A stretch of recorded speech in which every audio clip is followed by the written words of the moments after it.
Hello everyone, welcome to Lucky Education. और आज हम इस वीडियो में एक टॉपिक डिस्कस करेंगे, वो है लेसन्स फ्रॉम रीजनल एस्पिरेशंस। ये वाला जो टॉपिक है आपका chapter number 7 regional aspirations, class 12 की पॉलिटिकल साइंस बुक है आपकी, politics in India since independence. ठीक है, तो क्या चीज़ हम देखने वाले हैं, आपने पिछले वीडियोज में आपने देखा चैप्टर 7 के मैं बहुत सारे वीडियोज बना चुका हूँ। मैंने जम्मू कश्मीर के ऊपर एक अलग से वीडियो बनाया है, जम्मू कश्मीर की डिमांड आपको बताई थी, पंजाब के ऊपर एक अलग से वीडियो बनाया है, इसके अलावा नॉर्थ ईस्ट में जो स्टेट है उनके ऊपर एक अलग से वीडियो बनाया था कि जैसे नॉर्थ ईस्ट में क्या डिमांड चल रही थी।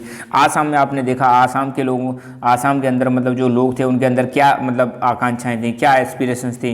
पंजाब में हमने देखा खालिस्तान वाला इशू देखा था, पंजाब के लोगों में क्या एस्पिरेशंस थी, है ना। जम्मू कश्मीर में हमने देखा वहाँ की जो पार्टीज थी उन और या प्लस वहाँ के लोगों के अंदर क्या एस्पिरेशंस थी, वो क्या चाहते थे।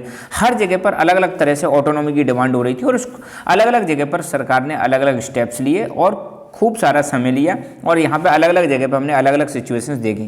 तो इतना सारा डिस्कस करने के बाद आप पहले इस टॉपिक को देखने से पहले प्लीज़ वो जम्मू कश्मीर, पंजाब और नॉर्थ ईस्ट में जो जो हुआ उसका वीडियो देखें, तब ज़्यादा और बेटर समझ में आएगा आपको, है ना। डायरेक्ट ना देखें इस वीडियो को प्लीज़, या फिर पहले वो टॉपिक पढ़ें। तो ये है, उतना सारा पढ़ने के बाद अब हम क्वेश्चन आता है कि ये जो हम रीजनल एस्पिरेशंस हमने देखे ना, इनसे क्या हम सीख सकते हैं, क्या क्या हम मतलब एक मैसेज ले सकते हैं। तो पहला मैसेज ये है, ध्यान देना, मैं फिर बता रहा हूँ, इंपॉर्टेंट है, आपको पहले वो वीडियो देखना जरूरी है या वो टॉपिक पढ़ना पहले बहुत ज़रूरी है। पंजाब वाला केस पढ़ें, जम्मू कश्मीर वाला केस पढ़ें, नॉर्थ ईस्ट वाला केस पढ़ें और सरकार ने कैसे कैसे हैंडल किया, क्या क्या वहाँ पर डिमांड थी उनको पढ़ें। तो उनसे हमें क्या पता चलता है, मैं बस उसका कंटिन्यूएशन बता रहा हूँ। ठीक है, तो ये जो रीजनल देश के अलग अलग हिस्सों में अलग अलग तरह की डिमांड उठ रही थी ऑटोनॉमी के लिए, है ना, अब ये क्या गलत है या सही है, तो यही चीज़ हम इस वीडियो में डिस्कस करने वाले हैं। तो पहला लेसन ये है, the first lesson is that regional aspirations are part of democratic politics and it is not something new. पहली बात, जिस जिस देश में डेमोक्रेसी होगी वहाँ पे एक चीज़ आपको देखने को मिलेगी, अलग अलग क्षेत्र में, जैसे भारत में तो हमने देखा ही देखा, अलग अलग क्षेत्र में अलग अलग तरह की डिमांड हो रही थी। जैसे ये अपना इंडिया हो गया, जम्मू कश्मीर में अलग डिमांड हो रही थी कि भाई ज़्यादा ऑटोनॉमी दी जाए। पंजाब वाली जगह पर तो एक बार बहुत ही ज़्यादा डेंजरस सिचुएशन हो गई थी, खालिस्तान की डिमांड होने लग गई। नॉर्थ ईस्ट में कई स्टेट एक अलग से सेपरेट कंट्री बनाने की डिमांड करने लग गए थे। तो अलग अलग जगह पे मतलब अलग अलग जगह पे अलग अलग डिमांड हो रही है, कहीं पर बहुत ज़्यादा एक्सट्रीम डिमांड है, कहीं पर एक मॉडरेट डिमांड है।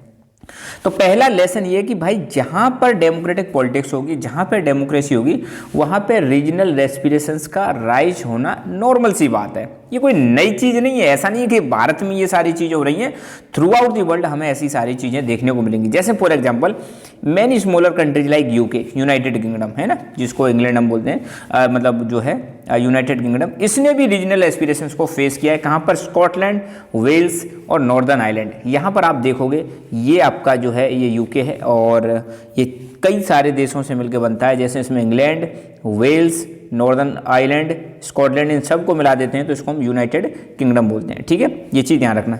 तो यहाँ पर भी अलग अलग डिमांड हुई है। कई बार आपने शायद सुना हो, नहीं सुना हो तो मैं बता देता हूँ, कई बार स्कॉटलैंड ने डिमांड की है कि भैया हमें अलग कर दो, हम नहीं रहना चाहते तुम्हारे साथ, है ना।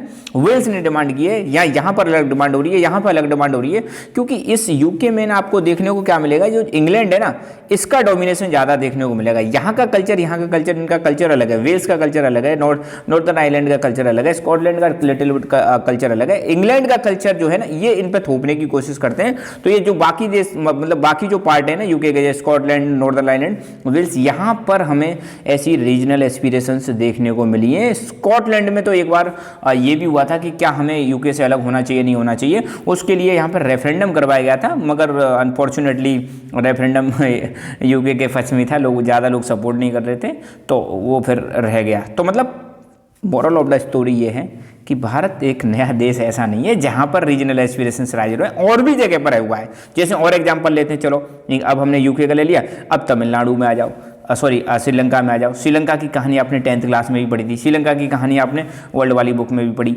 वर्ल्ड वाली बुक में आपने श्रीलंका का केस देखा हो, तो श्रीलंका में दो तरह के एथनिक ग्रुप रहते हैं, एक है सिन्हेलाज और दूसरे कौन से हैं? तमिल्स।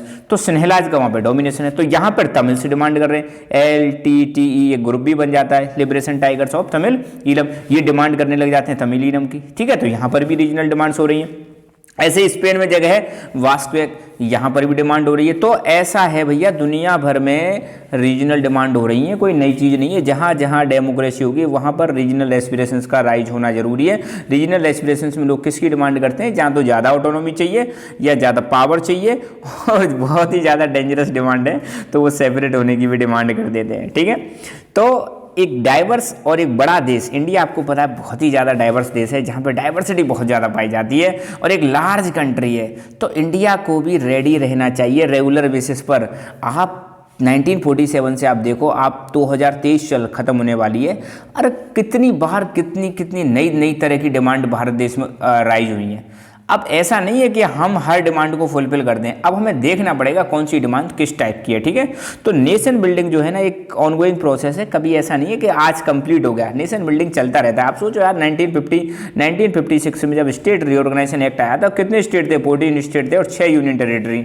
आज देखो कितने स्टेट हो गए? 28 स्टेट हो गए और 8 यूनियन टेरिटरीज है। तो मतलब ये चलता रहता है, कभी भी स्टॉप नहीं होता। ठीक है, तो इसलिए जब तक मतलब डेमोक्रेसी रहेगी, सर्वाइव करेगी, जब तक नई नई डिमांड उठती रहेंगी, तो हमें इसको गलत नहीं लेना चाहिए। तो पहला लेसन क्या है? पहला लेसन ये है कि जहाँ जहाँ डेमोक्रेसी होगी वहाँ पर डेमोक्रेसी में आपको रीजनल एस्पिरेशंस देखने को मिलेंगी। तो ये कोई नई चीज़ नहीं है कि भाई यहीं पर हो रही है। ठीक है, ये स्पेन का मैप है। अब आपने वर्ल्ड के मैप में देखा होगा कि यहाँ पे छोटा सा पोर्चुगल है और पोर्चुगल की बगल में ये बड़ा सा स्पेन है। ठीक है, पोर्चुगल से ही आपको पता है कौन आया था? वास्को डे गामा आया था भारत में, पता है ना, पोर्चुगीज है ना।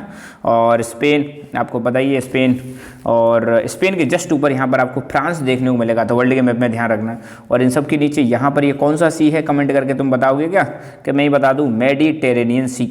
मेडिटेरेनियन सी है, जहाँ पर मेडिटेरेनियन टाइप का मतलब क्लाइमेट पाया जाता है। और यहीं पर ये मेडिटेरेनियन एग्रीकल्चर भी की जाती है, which is very famous for, किसके लिए फेमस है? ये विटीकल्चर के लिए फेमस है, ग्रेप्स कल्टीवेशन के लिए फेमस है, सिट्रस फ्रूट्स के लिए फेमस है। ठीक है, और पुर्तगाल के खिलाड़ी भी हैं, रोनाल्डो हैं, आई एम श्योर पता होगा आपको। तो दूसरा लेसन हम क्या सीख सकते हैं रीजनल एस्पिरेशन से? सेकंड लेसन ये है, देखो, the second lesson is that we should respond to regional aspirations through democratic negotiation, not through suppression. अब देखो भाई, डिमांड उठना तो जायज़ है ना, डिमांड तो उठेगी, कुछ ना कुछ लोग डिमांड करेंगे, कुछ ना कुछ उनके अंदर मतलब ये नीड आएगी, समय के साथ साथ चीज़ें होती हैं। और अभी भी आप देखो अलग अलग, जैसे आज की डेट में बात करूँ 2023 की बात करूँ, तो कई जगह पे कहीं पर रिजर्वेशन की डिमांड चल रही है, यार हमें रिजर्वेशन दो, रिजर्वेशन बढ़ाया जाए। ये रिजर्वेशन वाली डिमांड आज की डेट में बहुत ज़्यादा हावी हो रही है ना। कहीं पर अलग स्टेट बनाने की डिमांड हो रही है, तो ये डिमांड चलती रहेगी। अब यहाँ पे दूसरा लेसन ये दिया जा रहा है कि भाई हम इनको सप्रेशन के माध्यम से दबा नहीं सकते। अगर किसी जगह पे डिमांड हो रही तो आप उसको दबाओगे नहीं। सरकार की जिम्मेदारी है कि नेगोशिएशन करें। इनका सॉल्व करने का तरीका क्या है? सॉल्व करने का तरीका दे रखा है, इनको सॉल्व किया जा सकता है डेमोक्रेटिक नेगोशिएशन के थ्रू। बातचीत का रास्ता अपने अपनाना चाहिए। जहाँ जहाँ डिमांड हो रही है सरकार को उनके लोगों से बात करनी चाहिए, भाई क्या चाह रहे हो, कैसा मतलब कैसे बेस्ट सोल्यूशन हम इसका निकाल सकते हैं। ना कि उनको सप्रेस किया जाए, ना कि उनको मारा पीटा जाए, ना कि वायलेंस किया जाए। सरकार उनको ऐसे दबा नहीं सकती। लोगों की अगर डिमांड है तो उसको सुना जाए, क्या डिमांड है, क्या ये सही है या गलत है, तो वो एक डिस्कस किया जाए, उस पर मतलब कमेटी बनाई जाए, लोगों से बात की जाए। तो सप्रेशन सॉल्यूशन नहीं है, ये एक इंपॉर्टेंट चीज़ है। जहाँ पर सप्रेशन होने लग गया ना तो फिर वहाँ के लोग परेशान हो जाएंगे, ध्यान रखना, और फिर दिक्कत हो सकती है ना। Government used the method of negotiation for the reducing tension in Punjab, Kashmir and north east. इन तीनों ही केसेस में हमने पढ़ा था गवर्नमेंट ने एक ही तरीका अपनाया था, वो था नेगोशिएशन। मतलब यहाँ के लोकल लीडर से बात की और बातचीत करके ही सॉल्यूशन निकाला। इसका एग्जांपल मिजोरम में भी देखा। मिजोरम में कैसे एक पॉलिटिकल सेटलमेंट किया गया था और प्रॉब्लम सॉल्व हो गई थी, सेपरेशन वाली। नहीं तो मिजोरम तो अलग से देश बनाने की बात भी करने लग गया था, वहाँ पर भी प्रॉब्लम सॉल्व हुई। तो बेस्ट सॉल्यूशन क्या है? डेमोक्रेटिक नेगोशिएशन, मतलब बातचीत करो यार। और यही चीज़ हम अपनी लाइफ में भी अप्लाई कर सकते हैं। अगर कोई कुछ डिमांड कर रहा है ना तो उसको थोड़ा शांति से समझाएं, ना कि मतलब मार धाड़ से समझाएं। ठीक है, नेक्स्ट तीसरा लेसन क्या है? अब देखो भाई, पहला डिमांड उठना जायज़ है, नंबर 1। नंबर 2 सॉल्यूशन क्या है? मतलब नेगोशिएशन किया जाए। डिमांड उठ रही है, नेगोशिएशन किया जाए। अब कुछ लोग कहते हैं यार नेगोशिएशन से बात नहीं चलेगा, कुछ मिलना भी तो चाहिए ना। तो एक और जो बेस्ट सॉल्यूशन है वो है पावर शेयरिंग। आप सारी की सारी पावर अपने हाथ में मत रखो। If you talk about India, तो इंडिया में आपको पता है कैसा सिस्टम है? फेडरल सिस्टम है। फेडरल सिस्टम में पावर डिवाइड होती है सेंट्रल गवर्नमेंट और स्टेट गवर्नमेंट के बीच में। तो यहाँ पर यही कहा जा रहा है कि यार कुछ पावर दो, और दे रखी है तो थोड़ी ज़्यादा पावर दे दो, कम से कम अलग तो ना हो कोई हमसे। तो ये एक सॉल्यूशन जो है, बेस्ट सॉल्यूशन जो है पावर शेयरिंग का। तो third lesson is related to the या रिलेटेड विद पावर शेयरिंग। एक देश जो है अलग अलग रीजन से बनता है, अलग अलग क्षेत्रों से बनता है, ठीक है, इसलिए हमें इनको कुछ पावर देनी चाहिए, कुछ ऑटोनॉमी देनी चाहिए ताकि हम टेंशन्स को कम कर सकें। बहुत अच्छी चीज़ है। पावर शेयरिंग जहाँ पर हो जाएगी तो लोग ऑटोमेटिकली अपने हथियार डाल देंगे, लोग ऑटोमेटिकली अपनी डिमांड को मतलब बंद कर देंगे, ठीक है। तो a nation is formed by different region, so each region should be given some part of power and autonomy because it helps in reducing tensions. तो अगर हम मतलब पावर शेयरिंग में बिलीव करते हैं, पावर शेयर कर देते हैं, तो डेफिनेटली वहाँ के लोग शांत हो जाते हैं, ठीक है। Region must have a share in deciding the destiny of nation. यार अब भारत में यार 28 राज्य हैं ना, 28 राज्य हैं, तो इनको हक होना चाहिए यार देश का भविष्य निर्धारण करने में, कि हमारा भी कुछ रोल होना चाहिए। ऐसा नहीं कि सारी की सारी पावर सेंट्रल गवर्नमेंट अपने हाथ में रख ले, फिर तो भाई वही डिक्टेटरशिप वाली बात हो जाएगी, फिर स्टेट का क्या शेयर रहा बता, ठीक है। तो अलग अलग रीजन्स को उनको हक होना चाहिए, उनको क्या होना चाहिए, हक, कि भाई वो भी देश का भाग्य निर्धारण करेंगे, ठीक है।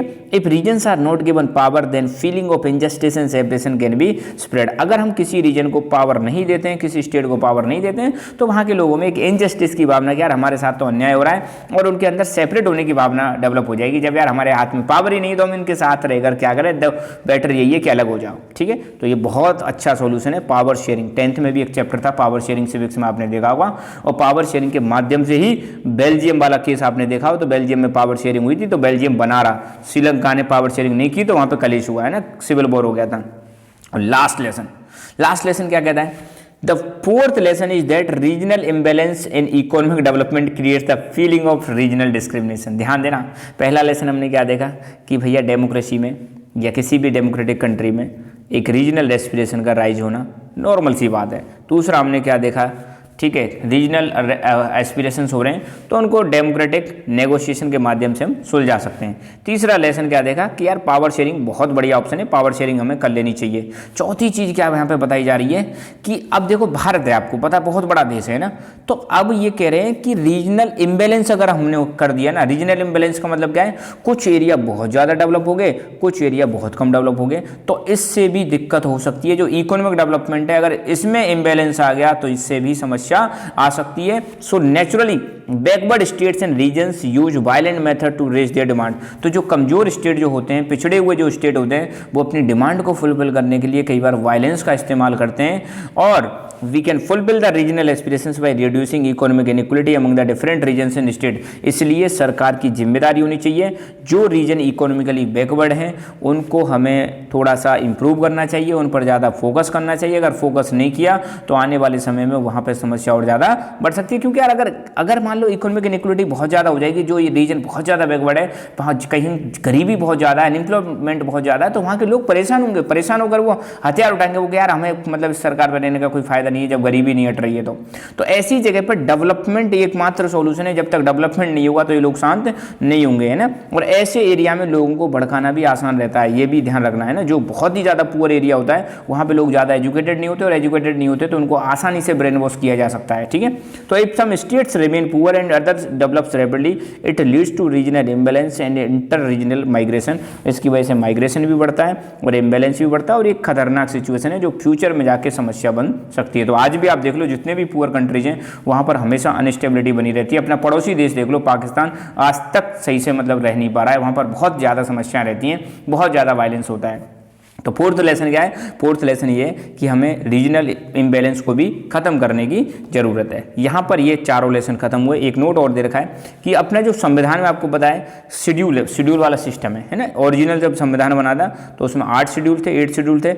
अब जो संविधान है उसमें 12 शेड्यूल बन चुके हैं, 12 है ना। तो उनमें से एक शेड्यूल है 6th शेड्यूल। 6th शेड्यूल जो है संविधान का, ये हमारी अलग अलग जो भारत में ट्राइब्स हैं इनको अलाउ करता है कि आप को या इनको एक ऑटोनॉमी देता है कि वो अपनी प्रैक्टिसेस और कस्टमरी लॉज को प्रिजर्व करके रख सकते हैं, अपने हिसाब से मतलब इनको बना के रख सकते हैं, और इनमें कोई छेड़छाड़ नहीं की जाएगी। तो इनको एक प्रकार से ऑटोनॉमी दे दी कि आप अपने जो रूल्स एंड रेगुलेशंस, अपने नियम है, कस्टम्स हैं, अपने जो आपने बना रखी हैं परंपराएं, उनको आप मतलब प्रिजर्व करके रख सकते हो, कोई आप इनमें कोई इंटरफेयर नहीं करेगा। तो एक प्रकार से इनको गारंटी दे रहा है कौन सा शेड्यूल, सिक्स्थ शेड्यूल किसको, अलग अलग ट्राइब्स को, है ना। आपको पता है जो नॉर्थ ईस्ट है वहाँ पे बहुत सारे ट्राइबल लोग पाए जाते हैं। तो यहाँ पर ये टॉपिक हमारा फिनिश हुआ। So thank you so much, keep learning, keep enjoying and God bless you all. और अब तक आपने लकी एजुकेशन को सब्सक्राइब नहीं किया तो please subscribe lucky education. Thank you.